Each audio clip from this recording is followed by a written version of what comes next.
Retro Rock plays everything.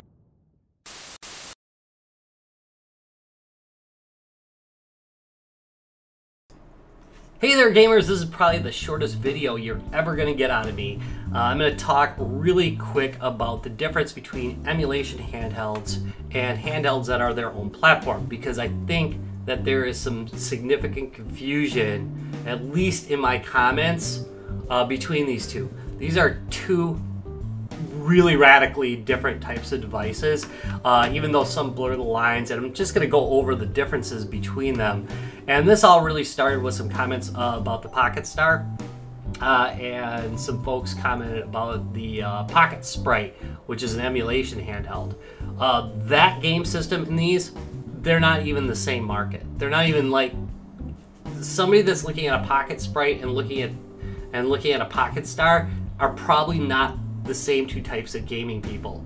And why I say that is because somebody that's looking at an emulation machine like the Pocket Sprite, or something like a BitBoy, at least the original version, or these Cool Baby things, they're looking to relive games from their childhood. They want to relive those great games that they played, and that is a great thing to do. There's nothing that is totally like what this station's about. I love talking about that.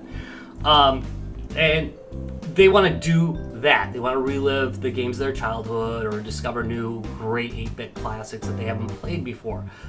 Somebody that's looking at something like a Pocket Star or an Ardu Boy, these run games that are specifically designed for them. They're retro styled, yes, but these are all original, for the most part, new games that are specifically written for the platform. Those are two different things, and these don't even run emulation. You might be able to hack them to do some emulation.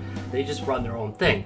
So the two types I'm talking about are emulation devices and original platform devices. So when you're looking at reviews for these types of things, just try not to confuse those two different types of devices, because they are truly two different things. Real quick, I do want to talk about the fact that there are obviously machines that blur the line.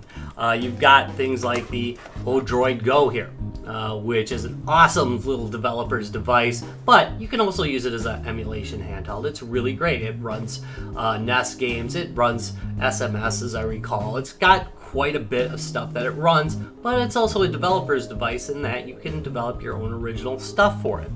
Another thing that goes that direction, which I really love, this is probably one of my favorite devices, at least of the last year or so, is things like the RS97 here, which runs OpenDingux. And this guy too, I like this one a lot too. This is another one that I've been really fond of just recently. But both these run OpenDingux, and they run kind of original games. A lot of Linux games they'll run too that have been kind of ported over to the platform. But they also do a fine job on emulation. These are probably my favorite.